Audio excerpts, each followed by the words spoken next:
Nyt on muutama viikko kulunut ja projekti on saatu valmiiksi ja nyt tällä näyttää erittäin hyvältä.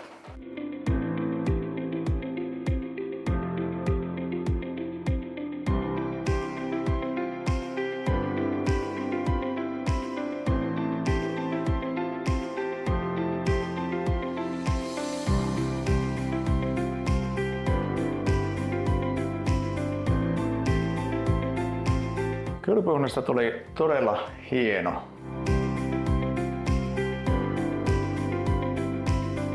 Pakko mainita semmonen vielä, että talon rouva on suunnitellut tässä projektissa kaiken alusta loppuun asti.